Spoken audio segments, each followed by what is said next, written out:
तिथि के अनुसार दीक्षा दिवस है। दीक्षा दिवस 21 दिसंबर 2022 पौष कृष्ण त्रयोदशी को दीक्षा हुई थी शेरपुर में। 21 दिनांक थी और उस दिन 21 शुल्क दीक्षा हुई। योग संयोग की बात है कि 21 को 21 भी शुल्क दीक्षा हुई। वर्ष क्या था? 22। तो उसका भी कुछ न कुछ तो है।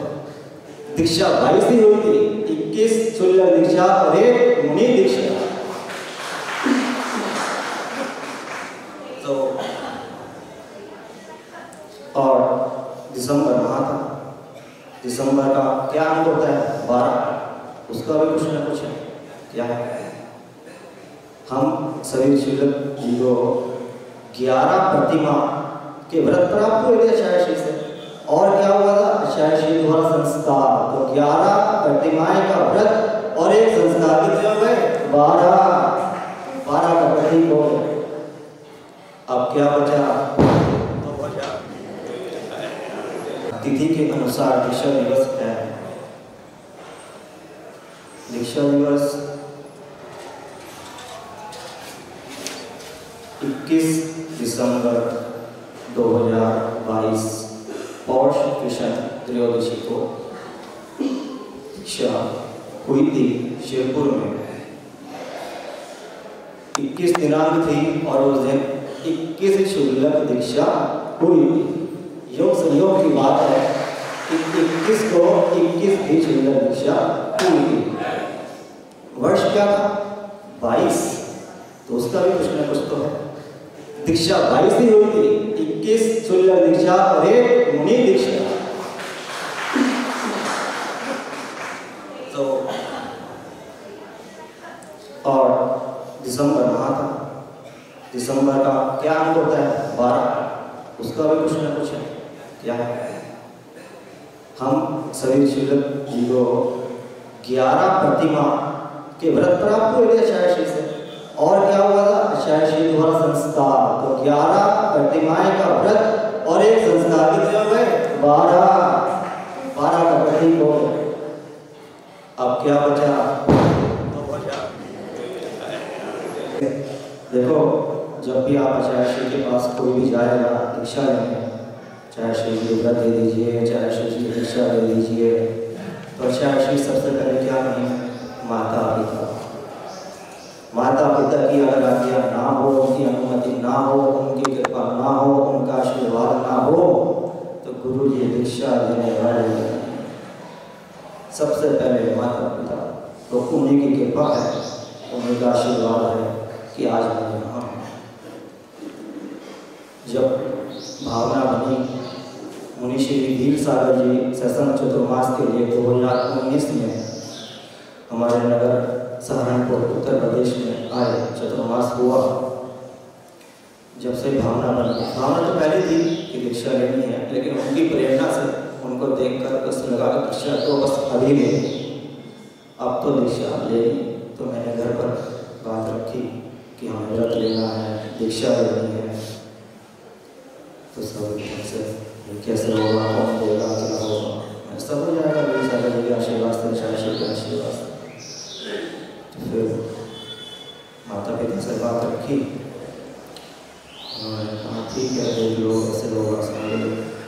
अब जिम्मेदारी माता पिता की, ऐसे तो नहीं आ सकते। पहले तो माता पिता की जिम्मेदारी है। तो जो छोटा भाई है व्यस्त जीवन का मेरा, उसका बहुत बड़ा होगा। मैंने उससे बोला, भाई मुझे तो इस मार्ग में जाना है और आप क्या माता पिता की जिम्मेदारी, कर्तव्य उनका निभा लेंगे, उनको संभालना अब आपका। उसने, भाई ने इतनी बड़ी बात बोली कि भैया मैं माता पिता की जिम्मेदारी भी ले लूँगा और आपकी भी जिम्मेदारी ले लूँगा, लेकिन आप घर में रहो। वो कह रहा मैं जिम्मेदारी से पीछे नहीं हट रहा, लेकिन आप भी घर में रहो। उसका मन था कि भैया ना जाए, ना होता ही है, कौन एकदम। फिर लेकिन उसकी हाँ ने मुझे इतना संबल दिया कि मेरे कदम मोक्ष मार्ग की ओर बढ़े। और फिर मैं आचार्य के पास तत्वाधिक्षा से ये सब तो हो गया, दीक्षा हो गई, मोक्ष मार्ग में आ गए। अब क्या करना है? मोक्ष मार्ग क्या है?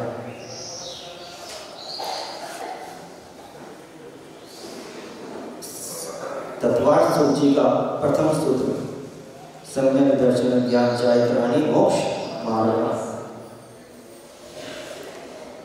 क्या कहा है आचार्य महास्वामी ने इसमें? मैं कोई प्रवचन नहीं कर रहा हूँ, तो आपको मुझे पता है ये भंडा नगर है, विद्वानों की नगरी है, यहाँ से व्रती महाव्रती सब है, सबको ज्ञान है। मैं तो सिर्फ रिवीजन कर रहा हूँ आपके साथ, है ना? जो आप लोगों ने पढ़ा और हमने भी पढ़ा, बड़े महाराज ने पढ़ाया, उसका रिवीजन कर रहा हूँ। रिवीजन करते रहना चाहिए कोर्स का। आचार्य श्री एक दिन कक्षा में बड़े महाराज हमें बता रहे थे कि आचार्य श्री कहते हैं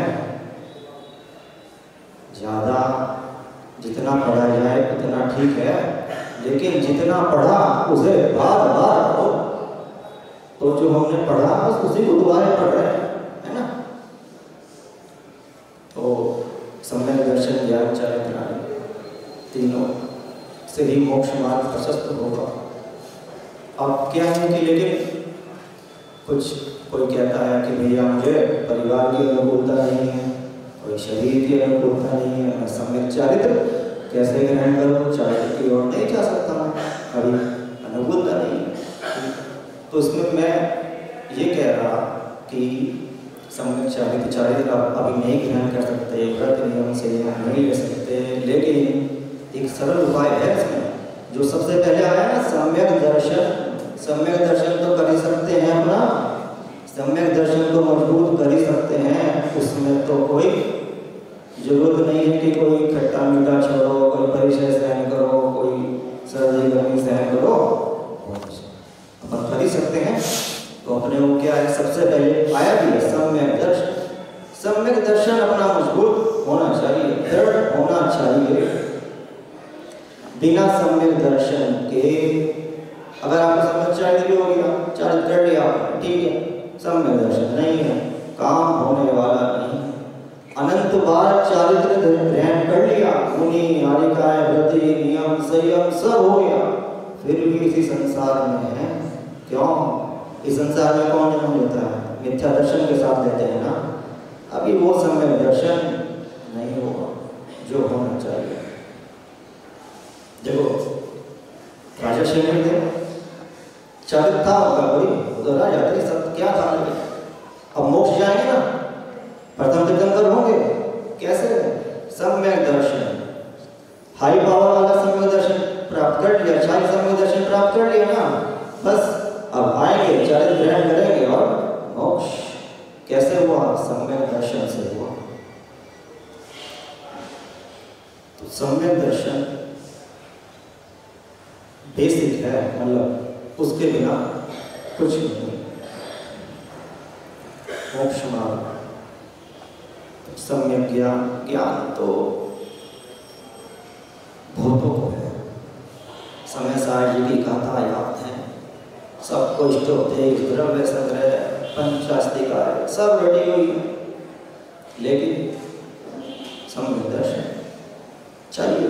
ज्ञान कितना भी हो गया, देखो बोलते ना, कहो तो इंद्रभूति महाराज कितना ज्ञान था, लेकिन सच्चे देव शास्त्र गुरु की श्रद्धा नहीं थी तो कल्याण नहीं हो रहा था। जैसे ही महावीर भगवान के चरणों में आए, सम्यक दर्शन हुआ, हो गया। सम्यक दर्शन के बिना कुछ भी नहीं। शिवभूति महाराज क्या सम्यक दर्शन, कोई ज्ञान था? नमोकार मंत्र भी याद नहीं होता था। सम्यक दर्शन, बस मेरा यही कहना है कि सम्यक दर्शन को मजबूत करें। कोई खर्चा नहीं होगा, कुछ नहीं होगा। क्या करना? 8 अंगों का पालन करना, कोई मद नहीं करना, राग द्वेष कषाय नहीं करनी, बस इतना सामान तो काफी है, कुछ भी नहीं करना, राग नहीं करना। क्या शरीर को कष्ट हो रहा है, उसमें कुछ भी नहीं हो रहा। तो ऐसे इस मोक्ष मार्ग में सम्यक दर्शन प्रथम सीढ़ी है। फिर उसके बाद क्या है? क्षमा, सहनशीलता अनिवार्य है। अनिवार्य। क्षमा वीरस्य आभूषण कहा है, क्षमा वीरों का आभूषण है। क्षमा के बिना भी मोक्ष मार्ग किसी काम का नहीं, किसी भी काम का नहीं है। कोई भी व्रती है, मान लो साधु संत है, अगर उसको कोई भी कुछ कह दे और वो भी प्रतिकार करे तो क्या माना जाएगा? नहीं, क्षमा। देखो आपकी तरफ न्यूटन का एक लॉ है, न्यूटन सुना ना साइंटिस्ट? न्यूटन का लॉ है कि एवरी एक्शन हैज रिएक्शन, हर क्रिया की प्रतिक्रिया होती है। इसके 3 लॉ हैं, उसमें से एक लॉ ये है। तो इसे अपने ऊपर घटित करें कैसे? मान लो हमारे ऊपर किसी ने कोई क्रिया करी, कोई एक्शन करा, ठीक है, अपन अगर मोक्ष मार्गी है ना, तो अपना क्या होगा, उसमें क्या करना होगा? एक्शन का रिएक्शन तो होगा, कोई बात नहीं। ऐसा रिएक्शन हो कि उससे फ्रैक्शन ना हो।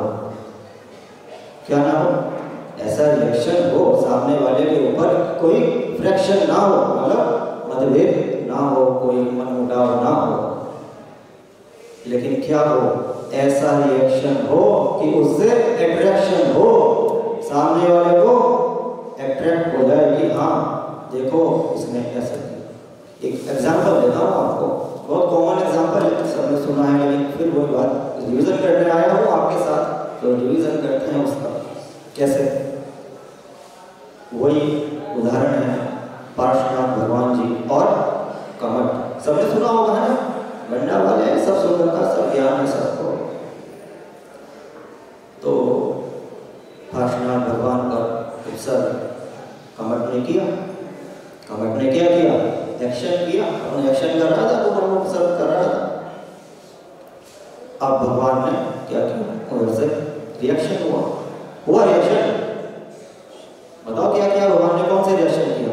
सब कहते हैं भगवान ने कुछ नहीं किया, कोई प्रतिकार नहीं किया, चुपचाप बैठे रहे, ऐसे रहे। मैं कह रहा किया, रिएक्शन किया, भगवान ने किया। मैंने सोचा कि भगवान ने किया, जब लॉ है एक्शन हैज रिएक्शन, तो रिएक्शन तो होगा। कौन सा रिएक्शन था? क्षमा रूपी रिएक्शन था उनका। क्या रिएक्शन कर रहे थे? चुपचाप बैठे थे, लेकिन क्षमा रूपी रिएक्शन तो हो रहा था ना, क्षमा प्रदान कर रहे थे कि नहीं, जो होता है होने दो, जो कर रहा है करने दो। क्षमा रूपी रिएक्शन हुआ। इससे क्या हुआ? फ्रैक्शन नहीं हुआ, आपस में अट्रैक्शन हुआ। कमठ झुक गया, उसमें गिलानी हो गई कि हाँ देखो मैं सब कर रहा हूँ और कोई मेरी तरफ प्रतिकार नहीं। तो ऐसा करना चाहिए, ऐसा रिएक्शन हो कि अट्रैक्शन हो जाए। हम भी तो चले अट्रैक्ट हैं कुछ पार्टनर भगवान से। देखो भगवान ने कुछ नहीं कहा, कितना अट्रैक्शन हुआ भगवान से कि हाँ भैया ऐसा करना चाहिए। तो ये सब है। और हम तो बहुत क्या है कि 1 साल के हुए सिर्फ आज, अब ज़्यादा हमें